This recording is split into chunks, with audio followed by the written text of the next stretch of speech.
Будай жыйноо, дан оруу, башка техникалар жок жагынан өтө көп талап түшкөн. Бизди көргөн адам күлчү эле башта. Мурдагы Совет Союзунан калган техникалар эскирип бүткөн да бардыгы. Bir ayda uruş, jangal menen kambaydı öçülükө туруп ömө кылат эле. Азыр har bir adamga birden kambay desem жаңылышпа. Мына көрүп атасыңар өзүңөр. Чет мамлекеттеги транспорттун бәрін алып келип, элди камсыз кылып атат. Бул турган комбайн Кытай Республикасынан алып келген bir жыл мурун. Эки комбайнды биз 165 миңден 130 миң долларга алганбыз. Бул комбайндын кубаттуулугу эгер жакшы түз жер болсо bir күндө 20 гектар жер орот. Эки комбайн 40 гектар жер орот. Болушча райда отурабыз дейм, кантип айтсам. Айлыгыбыз өтө жакшы. Bir комбайнга 70 миң акча бөлүп койгон. Ар 10 күндө премия чыгарып турат. 600 сом, 700 сом, жакшы дегендерге 2000гече берип атат. Иштей турган жигит, буга окшогон жигитти колдош керек. Комбайнда кызык окуялар көп болот дейт го. Өзүбүздүн турушубуз кызык да. Аябай сонун болуп атат. Кудайга шүгүр балдар.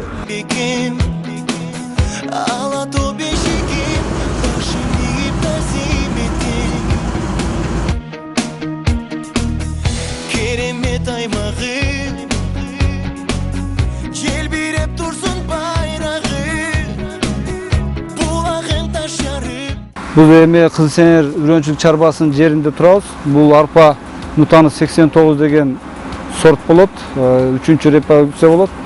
Бул арпаны биз күздө сепкебиз. Гектарынан 35 центнерден алып атабыз. Үрөнчүлүк чарба мамлекеттик чарба. Жер мамлекетке карайт. Биз мамлекетке аренда төлөйбүз. 61 гектар сугат жер, 56 гектар кайрак жер карайт. Бүгүнкү күндө биз 31 гектар арпа эктик бул жерде. Бунун арпадан алдында беде бар, беде эккебиз. Андан кийин 20 гектар будай, 10 гектар жүгөрү карайт бизге. Жер деген аябай жакшы нерсе да, бул жерде карап, убагында суусун берип, дарысын берсең, жер элди багат. Бул жакта өзүнүн айылдын арпалары бар. Ошолорду оробуз. Андан кийин Кара Суу районуна барып, Кара Суу районунун будайын оробуз. Андан келип өзгөн районунун айыл өкмөттөрүнүн будайын оробуз. Былтыры Актала, Нарын областынын Актала районуна барып, ошол жерде дагы бир 20 күн кызмат көрсөтүп келдик. Ал жакта техника таңкыс экен.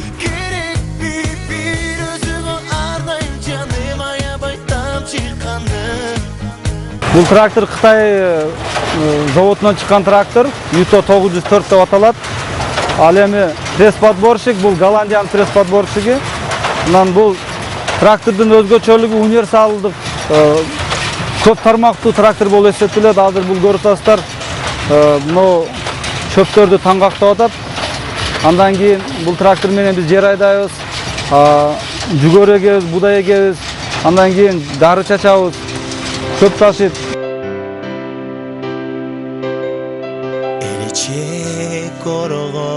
Каныбек Бекмирзаевди ушу атасы менен бирге иштеп, бирге жүргөн. Ушу бала жаш бала эле. Ушу балага рахмат.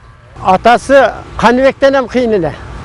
Атасы Союзда ушу автобазда иштеп жүрдү. Бүткүл ушул Ошо буласын көмүр менен камсыз кылат эле. Жок маалда любой жерден таап келип. Анча-мынча көмүрү жок бейбечараларга ошо маалда атасы дагы жарым машина, bir машинадан көмүр төгүп берип турат эле.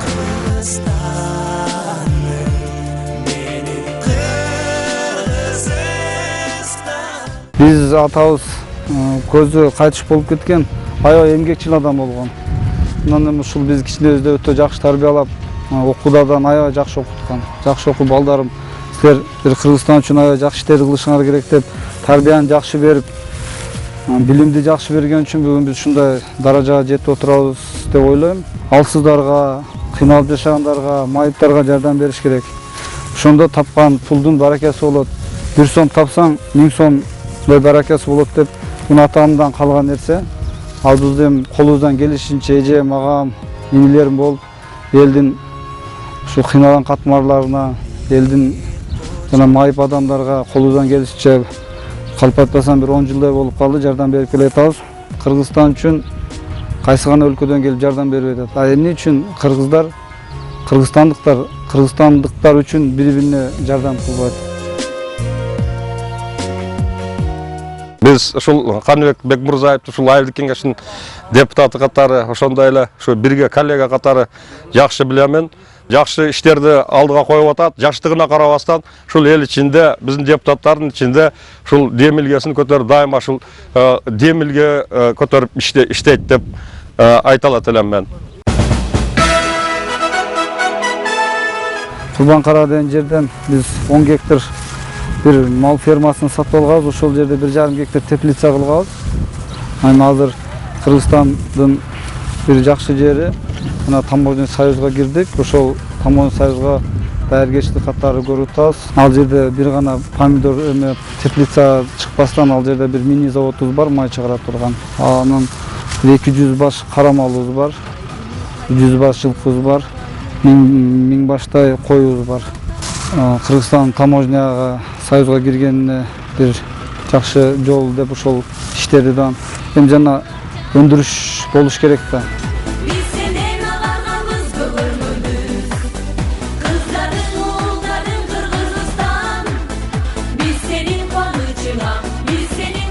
Өзү негизи бул помидор февралдын баштарынан баштап эгиле баштады. Андан бери ар бирине дары берип, кадимкиде могул шлангилерде суу беребиз. Булар тамчылап, арыкта суу бергенден көрө шлангиде суу берсе, ар бирине ылайыктуу суу жетет экен. Мондай болуп, акырында биринчи бышканда будан кызылыраак болот. Андан кийин уже 3 этапы бышып бүттү. Bundan buyagына эми буларны үзөбүз. Мен ушул жерге ишке киргенден бери ата-энеме жардам тийип атат. Өзүмүн ошо кийим-кечеме негизинен ошол үйдөгү тирикчиликке кетип жатат. Биз качанга чейин Өзбекстандан помидор алып келип, болбосо Тажикстандан же Кытайдан помидор алып келебиз. Биз бүгүн 21-кылымда өзүбүздүн помидорубуз, өзүбүздүн этибиз, өзүбүздүн майыбыз, өзүбүздүн будайыбыз, өзүбүздүн унубуз, өзүбүздүн жемиштер дегенде даражага жетишибиз керек да.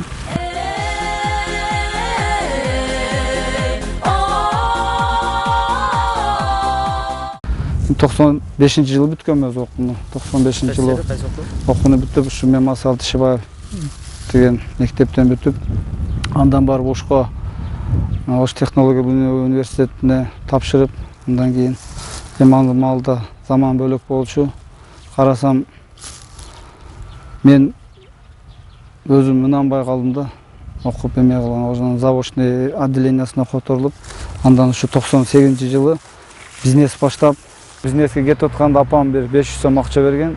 Ошол 500 сом менен баштаган көрсө ошо апам 500 сом аябай мындай бизнеске ушунча ийгиликке жетиш үчүн энен бир атам берип кеткен 500 жанагы мындай уютку пул деп ойлойм. Анда жолдордун акыбалы жакшы болгон эмес. Ош Алай Эркиштам жолуна менен өтчүбүз. Ошол жерде 10 күндөп, 5 күндөп жол жабып, жолдо карда калып, ачык калган күндөрүбүз да болгон. Ошол товарларды Өзбекстанга насия берип, ал товарлардын пулдары чыкпай калып, кайрадан нолго отуруп, кайрадан ордубузга тургабыз. Элдин кызматын кылуу бул ар бир кыргызстандык үчүн чоң ийгилик деп эсептейм. Жакшы жүрдүк бизнесте, өзүбүздү кармадык. Жаман иштери барбады, казино ойнободук дегендей. Эмне бизнес товар? Биз көбүнчө мына Кара суу базарына товар ташып келип аттык, анан элге керектүү нерселерди алып келебиз. Айыл аймактарында ошол жерлерде бүтүн жарык менен камсыз кылып түнү шаардагыдай жаркырап турат.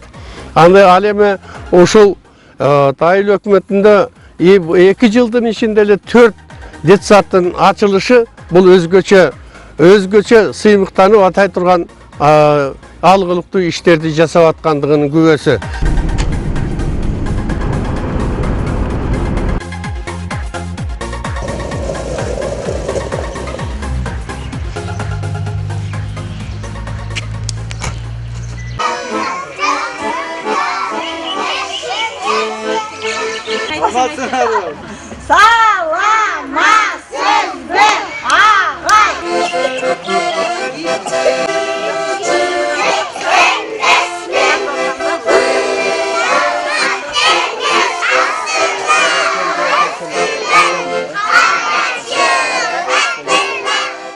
Куршап деген айыл бар, центрде 2-3 бала бакчасы бар. Ошол мүмкүнчүлүгү барлар балдарын ошол жака ташып келишкен.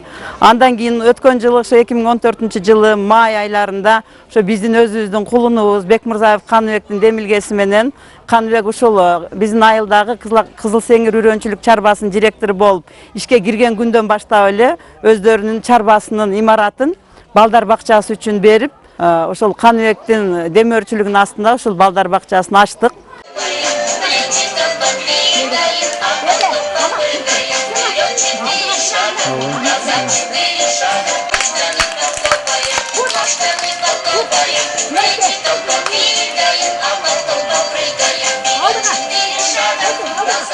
Мына азыр 85 бала 3 тайпада иштеп жатабыз. Ошол балдар бакчасынын ачылышы менен 15 адам иш менен камсыз болду.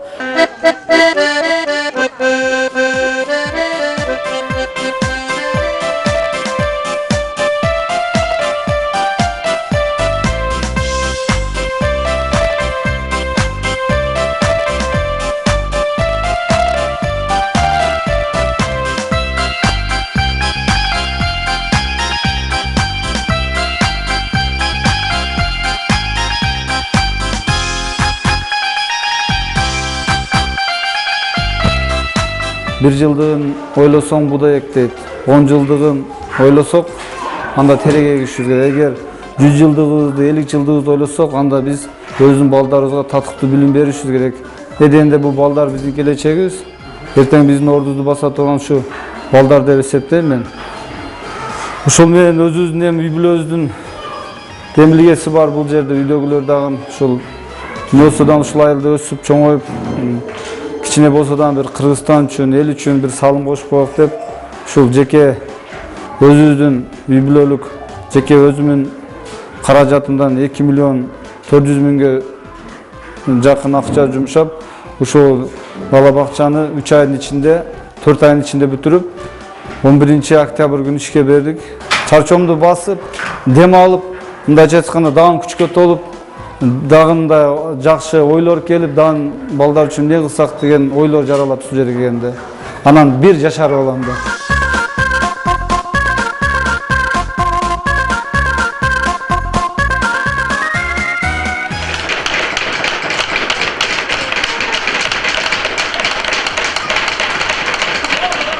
Кыздарым бийлеп, ырдап, жакшы үйрөнүп калды. Баламды да 1 жаш 5 айында бергем яслени группага. Азыр жакшы үйрөнүп, таза, тыкан.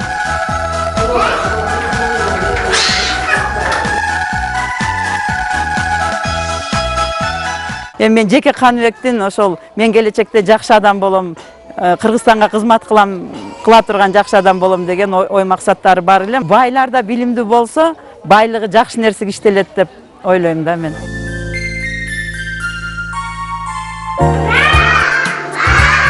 Ички жана тышкы инвестициянын көлөмү 42 миллион 700 миңге чыкты. Анын негизги үлүшүн ушул республикалык бюджеттин капиталдык салым беренеси боюнча ушул мектептердин, спорт залдардын курулушу болду. Андан кийин ушул эң чоң инвестицияны биздин ушул ишкер жигитибиз, депутатыбыз Бекмырзаев Каныбек жасап берди.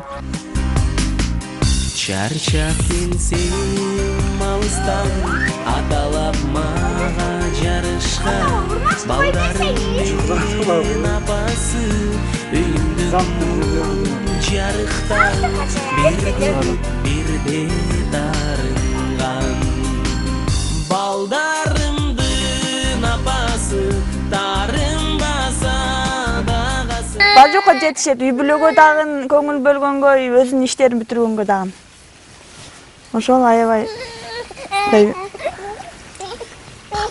камкор да. Анекти мен өзүмө ушу бала ушу айткан сөзүн аткарганда, ошо мектепте окуп жүргөндө деле ушу десем ошо аткан сөзүн алдына койгон максатын ишке ашырам деп жүргөн баладан эле ошо айткандай ошондой болуп чыкты. Бул деген жумуш деген күтпөйт да. Ошто өзгөндө, Кара сууда, Жалал абад болсо Жалал абадка барабыз, Бишкек болсо Бишкекке барабыз. Мындайча айтканда бизнес менен мындай алектенгенден кийин азыр көп жака барганга туура келип калат. Эң көп жүргөнүбүз 10 күн, 15 күн. Şundan Kırgızstanda sağınıp үйлөр, sağınıp bala чаганы sağınıp кетебиz. 4 uul 1 kızım var.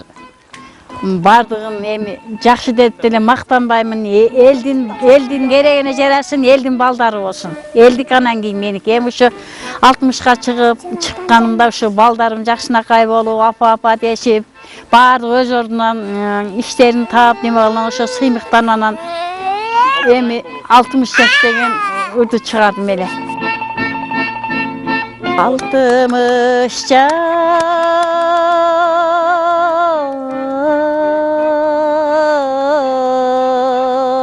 şaldıratıp teşti aldım, bükrüytüp beldegi köştü aldım. Kunduzday kara çaştı ağartıp,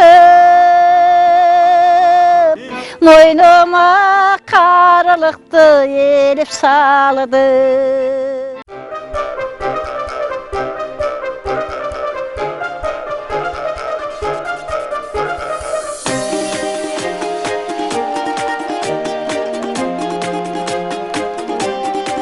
Түштүк районунда ушу гүлүк аттарды, ушу таза кандуу аңгил породасындагы аттарды алып келип өнүктүрүүдө ушу Каныбек экөөбүз Каныбектин жардамы менен ушул иштерди алып барып атабыз. Мына бунун биягы 3 жыл болуп калды.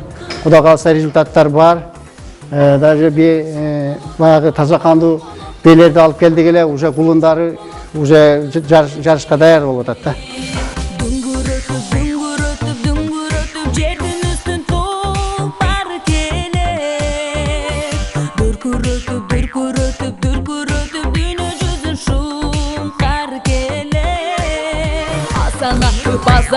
Bazanattır namısla bek. Şanday canıp alışıp, şamal menen jarışıp, жүзү сүртүп bulutqa, жүрөгү отқаны sık. Ала тону бел кылып, ата журтту дем кылып, абалтаран шок болот, ал олонгон от болот, абал болсо жок болот.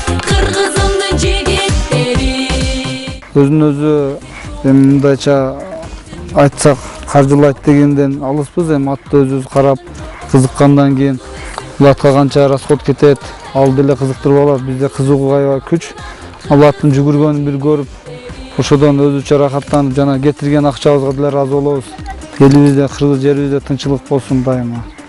Ушундай иштеп, иштин жыйынтыгын көрүп, ошол иштен чыккан үзүрүн көрүп, баласына, тууган уругуна, эл журтуна ошол иштен тапкан пайдалары буйрусун деп айтат элем.